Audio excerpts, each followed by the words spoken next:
I'm Brooke Lamb. And I'm Lindsay Sampson. And this is Kismet, a podcast exploring the big and small moments in life that change us. We hope you find here an invitation to notice more fully the presence of love in your own life and receive the gifts of the stories of others. Thanks for listening.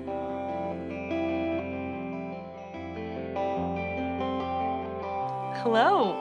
Welcome back to Kismet. We're so excited to have y'all back. Today we have Jennifer Bartley Hello. here with us. Yay, we're so excited. So grateful you decided to come on. Thank you.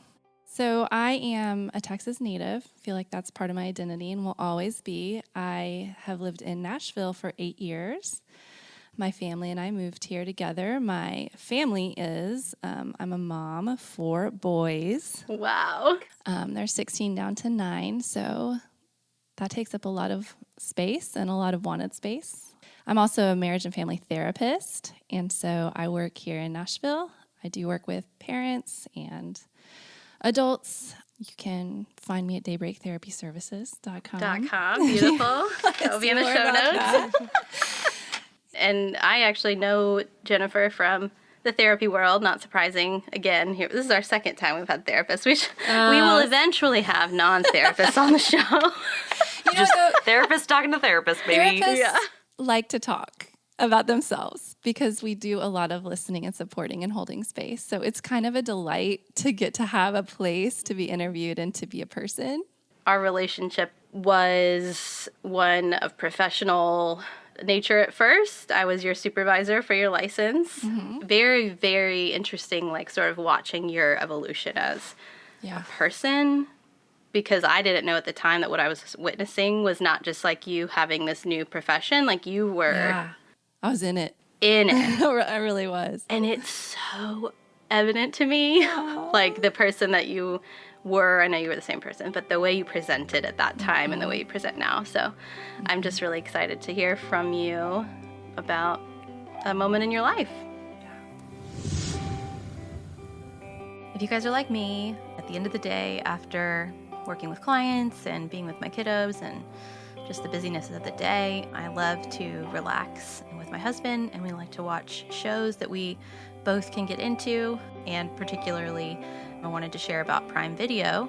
Amazon has been producing some really amazing content for the last several years. Some of the shows that we're enjoying right now, we really are loving The Power. I'm watching that one. So many interesting themes about patriarchy and women in the world. Really fascinating dystopian look at what would happen if sort of the power dynamics in this world were flipped on their heads. And there's so many other ones. So if you haven't yet tried Prime Video, we are able to get you a free trial for Prime Video. So if you want to try it out, see if there's any shows on there that you connect with, have access to tons and tons of content, you can go to kismet-podcast.com/Amazon, kismet-podcast.com/Amazon to sign up for a free trial there.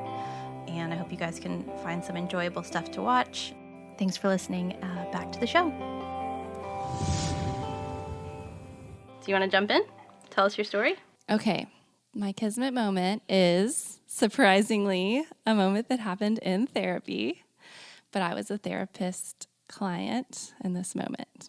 I have to give you a tiny bit of backstory to jump into where this moment starts. The moment is a pretty profound moment in a journey of healing that I had been on for several years leading up into it. And it's not the moment. It wasn't a miraculous thing, but it was a significant part. So I had gone to therapy to feel my feelings because this isn't necessarily going to make sense to people who haven't tried to be a therapist, but it doesn't take long when you're trying to be a therapist that you realize you have a ton of stuff you have to work through in order to do your own work well. And so I was probably like 5 seconds into trying to be a therapist before I was like, ooh, there's some stuff here. Yeah, which is part of what happened in supervision. Yeah, you saw some of that. Yeah. I had been a part of a very conservative and dogmatic religious group for most of my life until I was like about 30, and it had been most of my identity. I think everybody experiences religion in a different way, and for me it was my entire life experience. There was very little that separated my religious perspectives and involvement from my core identity. It was basically wrapped up in who I was as a person. And that was working really well for me for a lot of years. It brought a lot of joy and safety and security and community. I had a lot of good experiences in that time. But as I experienced things in the world and had questions, some of the questions I had started to not have the same answers they used to. Basically, what happened was when I was about 32, my faith unraveled completely. I had a pretty profound moment where I thought to myself, like, I don't think I believe any of this anymore. And that was devastating. I didn't even really process what that meant at the time, but it changed everything for me in a profound way. And also at the same time, I kept going on in my life. I was a mom. I had 4 little kids. You wouldn't have known if you saw me that was going on because I sort of just shelved it and went on about my life, which is very adaptive. And if you know trauma, that is the way that we function. We just put things away, we split it off, and we save it for later when it's safe to unpack. And so 5 years fast forward of me kind of shelving that and not being able to process what had happened, I'm in therapy. And I had been in therapy for 6 months. It took me a long time to build trust and open up, and we had done a lot of work. And I had an experience in therapy that was a profound layer of healing that helped me reconnect to myself and find the love and kindness and sense of peace that I had lost 5 years before when kind of the lights went out in my own spiritual world. So what happened was, as I was in therapy, where I had originally asked the therapist to help me, quote, feel my feelings, which basically just meant I was really iced out from, I hadn't cried about things I felt I needed to cry about. I was pretty shut down. And when I say that, I mean, I'd been to funerals of close loved ones and I had not shed a tear. And I just felt like there's something really a little bit wrong with that. And so we had started working on that, but it wasn't long into the therapy process that I began to realize that the spiritual situation that had happened for me, I had shelved, was the closet door was prying itself open pretty quickly. The type of therapy that I was doing, which I'll have to explain a tiny bit about to make this whole thing make sense, was called internal family systems. The idea is that you are rebuilding a relationship with yourself in a particular way. And when you do that kind of therapy, the therapist is kind of a guide and helps you navigate your inner world in a specific way. So in that therapy, you think of yourself as having subdivided parts, which I know this might be a little weird if you've never heard of it. But, if you're in a certain dilemma and you're thinking back and forth, oh, I want to do this, but I also want to do this. Well, it's just kind of like that. But in this therapy, you really hone in on that debate and you visualize it. You would close your eyes and you would reflect, okay, well, this part of me that thinks one way, how do I experience that part? And maybe it's connected to a body sensation, or maybe you can even visualize, there's an image that comes up when I think of this part, and you really work that way. The purpose of that is so that instead of the clouded conversations we have in our head, you can actually go inside and you can help each part of yourself in a really meaningful way, because you can interact with yourself in a compassionate, loving, curious way.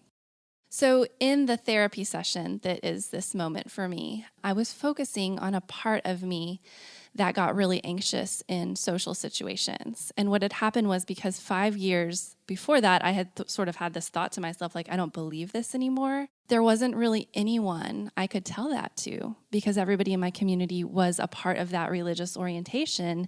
And I knew they wouldn't understand. Not only would they not understand, they would not have anything helpful to say. It would be taboo.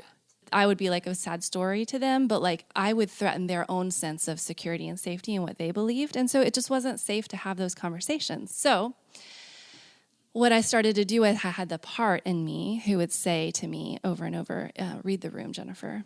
Just read the room. You can't have this conversation. You can't respond in the way that you need to. You need to read the room and you need to keep this to yourself. I also didn't have words to explain what had happened inside of me. It wasn't there was the word deconstruction or faith crisis. I did not know what had happened to me, and no one was there to explain it. And so I was just holding it. by myself. I'm curious if you would be willing to share a little more just about like what that loneliness was like for you. I didn't really include this, but some of my physical symptoms for those 5 years, and so I couldn't talk, where I would start shaking pretty violently inside. Like you wouldn't know from the outside, but I was having like almost mini panic attacks where I'd be in a situation where somebody would say a Bible verse or allude to something spiritual, and I would just freeze because I couldn't say anything, but also my body would start shaking. Shivering more is the better word. I would shiver. In therapy, I had sat with this, and the imagery that came up in my mind was that there was one part standing in front of a closet door, and the other part was inside the closet in the dark.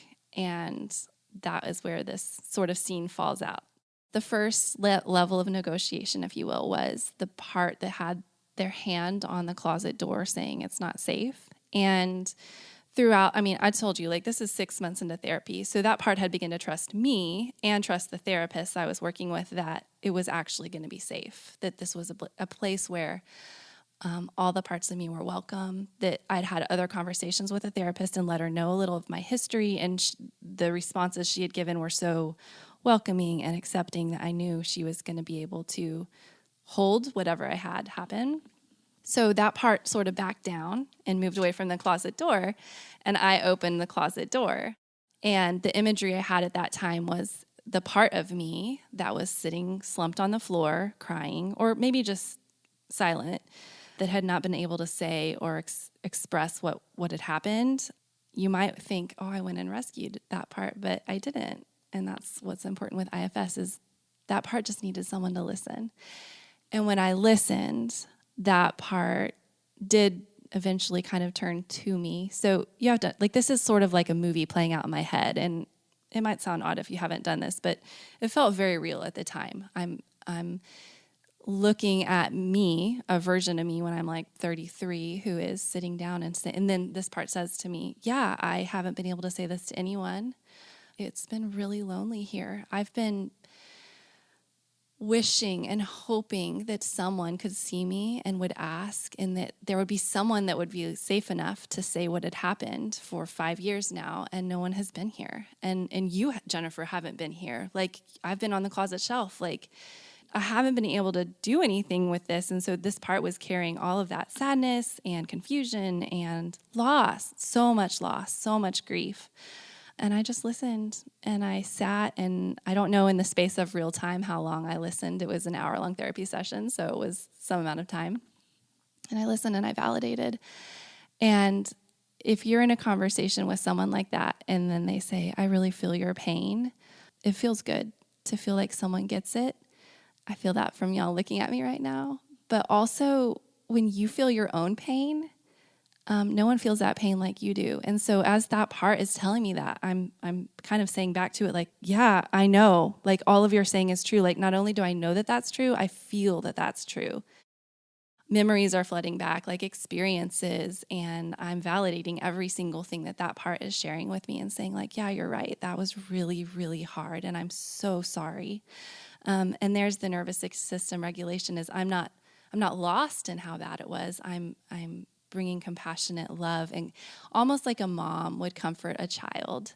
You know, I'm feeling sad for the part, but I'm also saying, I'm here now, and I hear you now, and it's okay. And you don't have to be alone anymore with this, and you don't have to be alone ever again with this.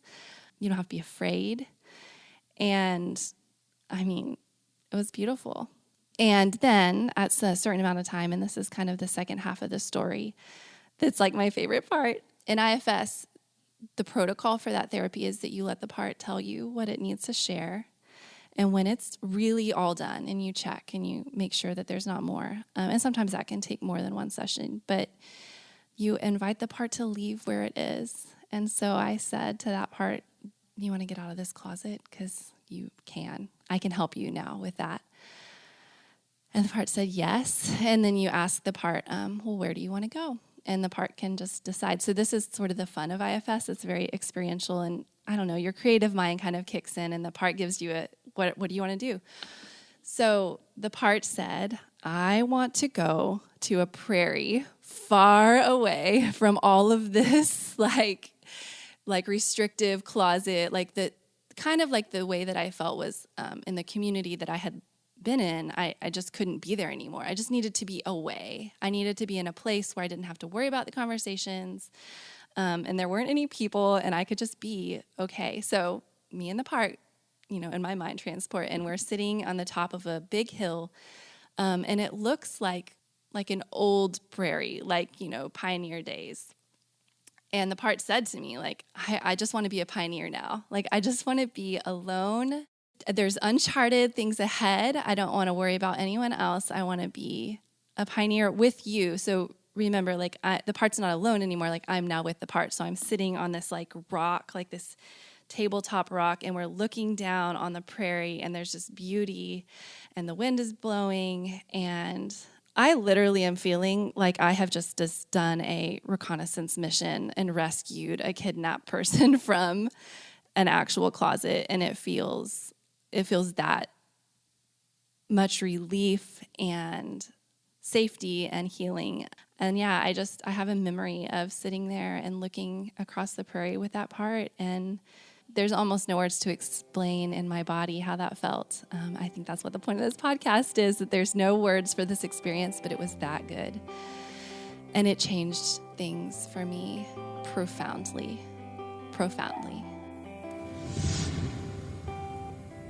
Thank you so much for listening to Kismet. It's been great to share this with you guys today. It would help us out a lot if you would be able to go to wherever you're getting your podcast from. If you would please rate and review us, that would be wonderful. And subscribe as well, especially on Apple Podcasts.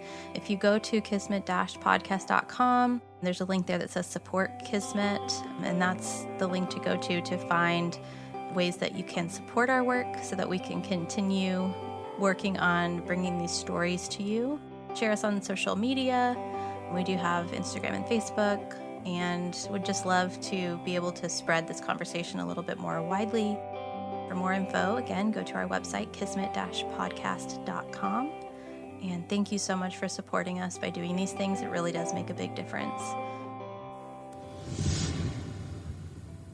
So there's sort of like the internal and the external. There's like the work, there's the journey that you had just been on with yourself of asking yourself what it needs and sitting with yourself and sitting with all your parts and integrating everything and asking the part, what do you need? Where do you want to go? What's next for us? And then you leave therapy and you're just out, and it's just a Tuesday or whatever day it is. What was surprising to you about when you emerged? What did you find? Okay, this therapy session happened in 2020, COVID lockdown. I was in my bathroom with an ironing board holding my laptop up facing my toilet. And so, yeah, my eyes are closed and I'm having this profound moment of healing, and then the session ends and I shut my laptop. But I will answer you. One thing that my therapist recommended, which is very valid, is like spend time with this part. So even though I went on about my day, probably went downstairs and tried to homeschool my kids or something, in that time frame.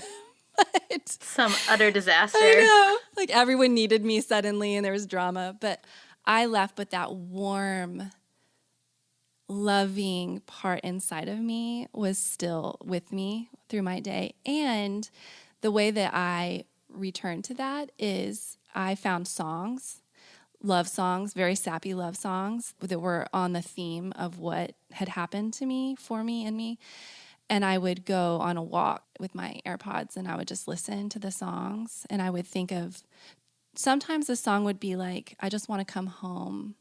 I just want to come back home and be with you. And that felt like it was the part saying, I'm so, so glad to not be alone. And sometimes the songs were like, I will walk 1,000 miles to be with you.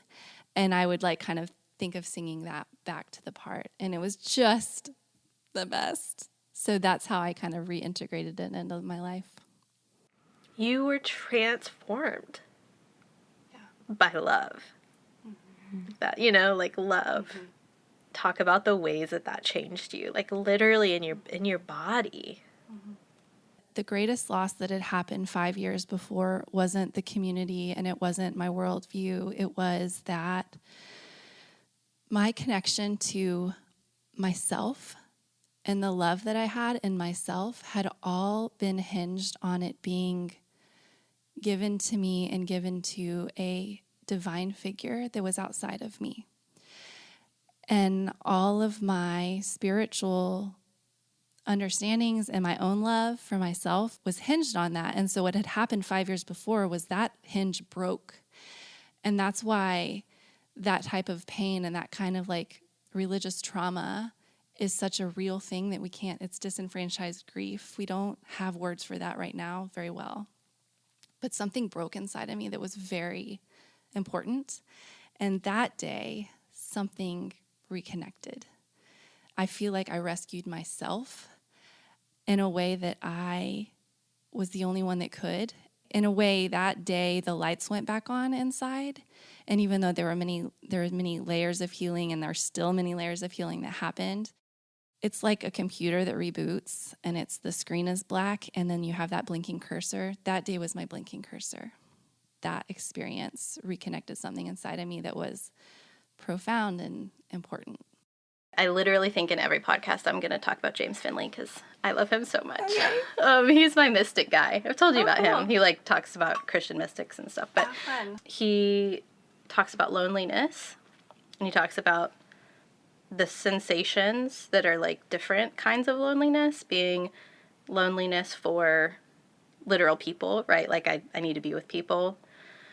Loneliness for some connection to something outside of ourselves, whether it's meaning or the universe or God or love, whatever. But then lonely for yourself. Yeah. And that is like the most fundamental thing that so many of us, especially with religious trauma, don't have a sense of, because there's so much denial of self, so much promotion of you should never be thinking about yourself. Yeah, that displacement of our connection to our autonomous self is really painful to heal and needed. What I heard from you is I was almost deferring or like delegating love to somebody else. Like I was the only love that I would receive is the love, from this religious community or from this capital D divine or from this external place, like externalizing all of this love. And all of a sudden, in this moment, it's almost like I became a generator of love rather than just being the thing that has to receive. And then when that hinge breaks, it's just you. Yeah. Loveless. Because all the places that you used to receive love from are no longer available to you. Yeah. And all of a sudden, to be able to sit and say, I am in community, that's important. Being integrated is important. And also, I am stable. And I have a stability and I have an ability to generate love for other people, but also to generate love for myself and to see myself and to listen to myself. And to be a person for whom like all the parts are worth listening to. I think we're all born with that inside of us anyway, that it is inside of us. No one gives it to us. It's like a birthright is how I've heard it said. And I always had that in there. It was already there. It was already me. If I think back about me as a little 4-year-old girl spinning and twirling and happy, she knew love of her own. And it got misconstrued and it got reinterpreted and it got reframed into a period of a lot of years where I felt like that love wasn't from me, and redefining that again and finding that, no, this love is in here. It has always been in here, and reconnecting with it was so good. We are born connected. We just get detached along the way. And I think a lot of other people benefit from our detachment. Yeah. And so we have to learn along the way. Like who, Lindsay? Who benefits? Like perhaps the capital C church or the capital I institution or capital P patriarchy. Yeah, the power, the capital P power, right? Yeah. Like the systems of power and greed and oppression, and when we're not connected to who we are, and when we're not living like children, which I think is so funny when we always talk about, the places I come from, and I know you both, like Jesus loved the children. And I remember getting the impression that that was like, well, he loved them because they just have a blind faith. Like, they just are like, yes, Jesus, everything you say, I just believe it. Which first of all, I'm like, have you met a child? Is that what your kids are like? Is that what my kids are like? Asking questions. Yeah, and just like knowing things that they just know. Yeah. That they don't have to put in these big fancy words. They just know and move into and be and exist. Yeah. And that's revolutionary. It is hard when you're a little kid because you don't know better. You Yeah. don't know capital C, capital P. Right. And so I think of my little rainbow bright girl who just trusted. That's all we have to do is to trust the people around us. And so, I mean, I'm pausing to say this because it's also like a religious trauma image, but I've processed this one too in therapy. But when people that you trust tie a bracelet on your wrist and tell you about the white bead and the red bead and the black bead and tell you that you are not really good, but that you're actually bad, and you're 6, you don't know what else to trust. So you just believe it. And so I think it is beautiful to reconnect with the little girl parts that knew that, but as an adult that knows better. Yeah. And that's what I didn't have. Right. Was the me now that knows better and that knows to ask the questions, and that I have a part of me that will never believe anything again without also being a total skeptic. Yes. An angry, cigarette smoking skeptic that is like, listen, I mean, we will go pursue all of it, but we will always ask, and we will always have the caveat to change our mind. Yep. But I didn't have that, and none of us do. We just do the best we can. Yeah, and our parents and the people in the systems we're talking about have a system. Yeah, everybody. Who is doing all of this stuff in the same well-intentioned way, like from good-intentioned parts, trying to take care of them. So lots of compassion for that. In this moment, what would you have taken from that experience that you would want others to know on either on like a micro personal level, but also like macro political, because that's what we're talking about that as well, right? Like, how did that change the way that you see the world, culture, et cetera, that you'd want people to? Macro is harder, but I think if I was just talking to someone else on a more personal level, I just would want anyone to know, especially if their situation was similar. I wouldn't want them to know that I could guarantee it was true that they would heal, like that they would have an experience like that, but that it was possible. And I think that's why I love telling this story, is because it matters. Like, there's a part of the 5 years was not knowing what was possible and not knowing anything else besides, well, this is over. And to have this almost like redemptive experience now is, I think I wish I would have known that, obviously. But even if I couldn't have wrapped my mind around it, if I could have talked to myself then and be like, you're going to be okay. This is going to be okay. And on a macro level, I think the answer there is like, guess what? We are actually okay. And we don't need dependency on someone else's solution or someone else's version of, I know how to heal you or cure you or give you all the answers. Like, that is the thing that is being sold for the cost of our souls, and we actually already own our souls, and they're fine. That's the macro. So good. Lindsay and I are over here like fist pumping and dancing. Brooke and Lindsay are fist pumping. I'm like, ooh, this feels good. Yes. It's true though. We actually already own our souls. And that when individual people begin to live into that reality, yes, the macro changes. Yeah. I mean, for me, like, that's a lot of the fuel of the passion of the work that we do is this one person right in front of me, like, is not just one person. Like, when that happens, everything changes in their world, which has a ripple. Like, this is it. The macro is micro. Yeah.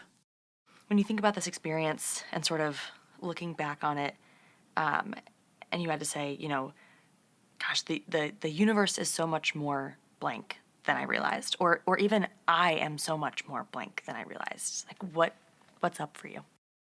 I think that the I am statement is what's coming up first for me, and I think it's the sense of resiliency. That's just what comes to my mind first, that I am so much more resilient and capable and okay than I ever thought. I feel connected to that. There's one thing my therapist said after that whole session that this sort of stuck with me, because I was in this spiritual moment with the part alone on the rock. And she looked at me and she said, well, through the camera, she said, Jennifer, we also heal in relationships. And I was like, oh, I like the prairie. But it isn't, I think, an important wisdom. That would have been the second, third, fourth, fifth, sixth, seventh, eighth, to 100th of the healing was learning to trust other people again. And I'm looking at 2 faces right now and feeling that. So that's like the second secret half of that story. It took me a lot longer to unpack that. I needed a lot of time on that prairie where it was safe before I ever tried going back. Right. And that part still can be there. Thanks for saying that, because I think that's important to remember, is that all of this happens in seasons. Mm-hmm. And we have such a fixation in our world on the arrival point, on the goal. Like, what's the goal and how do I get there as fast as I possibly can so that I can get the gold star and then I can be done and not have to do this stuff anymore and check it off my list. That's a very present part of me. Yes. In my parts work. She's like, all right, we got 1 hour, so what are we gonna get done today? And that's something you had to feel your way through. Yeah. Was how we can be here for a long time. Mm-hmm. And then, when you're ready, then we'll feel our way into how do we share this part of ourselves with someone else? How do I know if someone's safe? How do I know when and where is the right time? And there is not a time limit on that. Mm-hmm. For anyone listening, I just want everyone to realize how physical of a transformation you really had. When someone walks in the room, if they are anxious, I know. Mm-hmm. I know it in my body. Or if they are uncomfortable, I know. Or if something's going on with them, I know. Yes.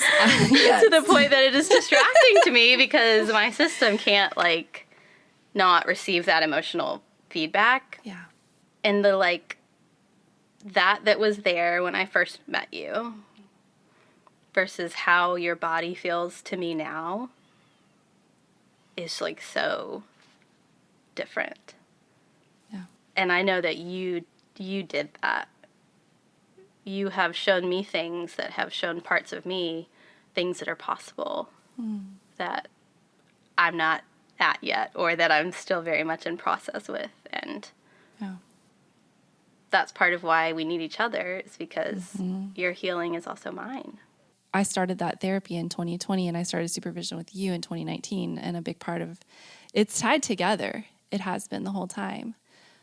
You're one of the first people that I think something in me knew, I maybe think this person might be safe enough to sit with. It was one of the first times, I know. And there was one time where you looked at me and I read through my journals. I had written a lot of this out to remember the story better before this. And one of the journals was about you, and it said, there's a moment where you looked at me in supervision and you said, I trust you. That sentence might have been just as powerful as the whole therapy thing I just explained, just looking, because I didn't think anyone trusted me anymore. I was disqualified from that because I had abandoned the dogma that qualified me. And you looked at me and you said, I trust you. It meant a lot. Thank you. I don't even, I'm not going to say anything to that because I'll just cry. Well, I just want to say thank you to both of you for letting me. Oh my gosh, there's just parts of me that want to tell this story so badly, and there's not enough, a ton of access to places, to people, for a lot of reasons. Thank you for listening. Thanks for being here. Yeah, means a lot. I used to read this. It's sort of about, there are sort of 2 characters-ish in this poem, and I used to think about it a lot as a relationship with humanity and the divine. And I think more and more often lately I've been thinking about it as the relationship between us and us. And I think about the closet. It's called Bonfire at Midnight. A shout comes out of my room where I've been cooped up. After all my lust and dead living, I can still live with you. You want me to. You fix and bring me food. You forget the way I've been. The ocean moves and surges in the heat of the middle of the day, in the heat of this thought that I'm having. Why aren't all human resistances burning up with this thought? It is a drum and arms waving. It is a bonfire at midnight on the top edge of a hill, this meeting again with you. Thank you so much for being here. Yeah. Jennifer Bartley, daybreaktherapyservices.com. Yeah. All of her info will be in the show notes, and we'd love to hear how this episode has impacted you and your thoughts and feelings about it. And we'll see you next time. This must be